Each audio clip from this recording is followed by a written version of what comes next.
आज जो इंफ्रास्ट्रक्चर के क्षेत्र खुले हैं, इसका फायदा उसको मिलता है। एयरवे हो, रेलवे हो, हमारे एक्सप्रेस वे हो, ये हमारा यातायात जितना बेहतर हो और हमारा डिजिटल कनेक्टिविटी का जो काम है, ये इसके लिए एक बहुत बड़ा पॉजिटिव ग्राउंड तैयार कर रहा है और जिसका फायदा मिलने वाला है।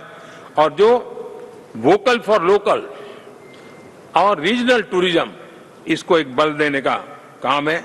साथियों, अब दुनिया एक नए युग में प्रवेश रही है। जिस समय औद्योगिक क्रांति हुई, उस समय हम गुलामी के दौर से गुजर रहे थे, तो औद्योगिक क्रांति का जितना फायदा लेना चाहिए हम नहीं ले पाए। अब एक नया युग शुरू हो रहा है, हरित युग, ग्रीन एरा। भारत के पास बहुत संभावनाएं हैं इसका नेतृत्व करने की, और हम इसके लिए आने वाले दिनों में ग्रीन हाइड्रोजन की बात हो, ग्रीन एनर्जी हो, या ग्रीन जॉब्स हो, या ग्रीन मोबिलिटी हो, इन सारे विषयों को हम इतनी तेजी से आगे बढ़ाना चाहते हैं ताकि इस हरित युग का नेतृत्व दुनिया में भारत का सामर्थ्य सिद्ध कर दें, ये हम चाहते हैं। साथियों, इसी सिलसिले में इस 5 जून को जब पर्यावरण दिवस था, 4 जून को नतीजे आ गए थे, तो उसी दिन मेरे मन में एक विचार आया कि कार्यक्रम 5 जून को हमने आरंभ किया, एक पेड़ मां के नाम। हर किसी को मां के प्रति श्रद्धा होती है, और मैं भी देशवासियों को कहूंगा कि आने वाले समय में कभी आपकी माताजी का जन्मदिन हो, क्या कोई और शुभ दिन हो, अपनी मां के नाम पर एक पेड़ लगाइए, और मां जीवित हैं तो साथ लेकर जाइए, उनकी फोटो आप सोशल मीडिया में अपलोड कीजिए, और मां नहीं है तो उनकी फोटो रख करके एक पेड़ लगाइए, और वो अपनी मां का भी सम्मान होगा और धरती मां की सेवा होगी। हम इन 2 माताओं की सेवा करें। साथियों, एनडीए, अब भारत आइसोलेशन में नहीं जी सकता। वैश्विक परिवेश में भारत की भूमिका दिनों दिन बहुत बढ़ती चली जा रही है। 2014 में जब एनडीए की सरकार बनी, पूरे विश्व में उसी एक पल से ही एक नया जिज्ञासा पैदा हुई, थोड़ी आशा के संकेत उनको नजर आने लगे, और फिर उस बदलाव बहुत बड़ा तेजी से आया। और पिछले 10 वर्ष में भारत ने जिन कामों को बढ़ दिया है, आज भारत की छवि विश्व बंधु की बन चुकी है। दोस्तों, विश्व हमें एक बंधु के रूप में स्वीकार कर रहा है, और जब दुनिया हमें विश्व बंधु के रूप में स्वीकारती है तो हमारी वैश्विक जिम्मेवारियों को भी हमने हमारे आने वाले रोड मैप में महत्व देना ही होगा। और भारत की सफल विदेश नीति ने अच्छे परिणाम भी दिए हैं।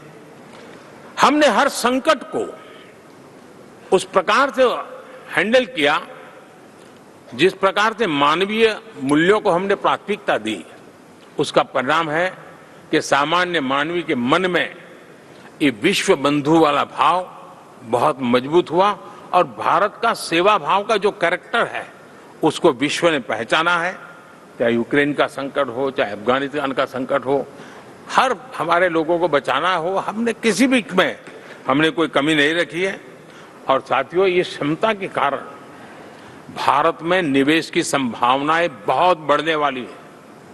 मैं राज्यों से भी कहूंगा कि आप प्रगतिशील नीतियां बनाकर रेडी रहिए।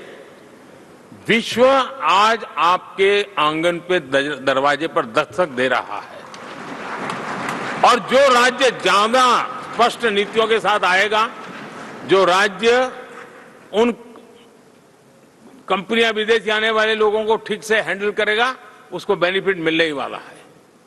और भारत ने जो नीतियां बनाई है, भारत ने जो वातावरण बनाया है, उसका लाभ भारत के हर राज्य को मिलना चाहिए, और उस दिशा में हम तेजी से काम करना चाहते हैं। साथियों, हमने G20 समिट में देखा है, दुनिया का भारत के प्रति नजरिया बदला है। जो लोग इन चीजों को माइन्यूटली देखते होंगे, उनको पता होगा कि G20 एक प्रकार से कई संकटों से गुजर रहा था। उतार चढ़ाव आते रहते थे, बिखराव भी नजर आ रहा था, लेकिन भारत में G20 आने के बाद नए प्राण से भर गया है, नया सामर्थ्य आ गया है। और ये भारत की ताकत है कि उसने पूरे विश्व को जोड़ने में G20 के माध्यम से बहुत बड़ा काम किया है। और उसके इन दिनों भी जो परिणाम आए इसके बाद मेरा काफी समय विदेश के सरकारों से फोन अभिनंदन स्वीकार करने में गया। और शायद मैं 2014 में 19 में भी ऐसा अनुभव नहीं था जितना इस बार फ्लो है। दुनिया के करीब करीब अब नाम ले उसने भारत को शुभेच्छा व्यक्त की है या बात करने की कोशिश की है। यानी ये वैश्विक जो हमारा ताकत है उसका परिचय करवा रहा है। और उसके कारण मैं मानता हूं कि विश्व में हमारा सम्मान और साथ साथ भारत में निवेश, ये दोनों संभावनाएं बढ़ रही है। साथियों, हमारे संविधान का 75वां वर्ष है। हम चाहते हैं कि संविधान हमारी संवैधानिक संस्थाओं का संरक्षण भर इसके मात्र के लिए है, ऐसा नहीं, कोई अदालत में धाराओं का उपयोग करके काम करने के लिए नहीं है। ये एक हमारी भावना है, हमारा स्पिरिट है। और हमें इस 75 साल को ऐसे मनाना है ताकि हम संविधान के स्पिरिट को जन जन तक पहुंचाएं।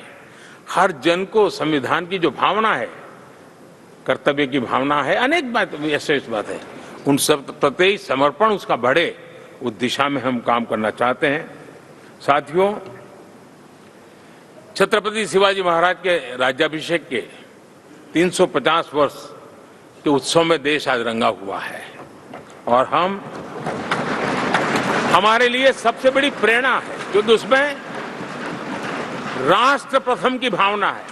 छत्रपति शिवाजी महाराज को याद करते ही राष्ट्र प्रथम की भावना हमें मजबूती देती है।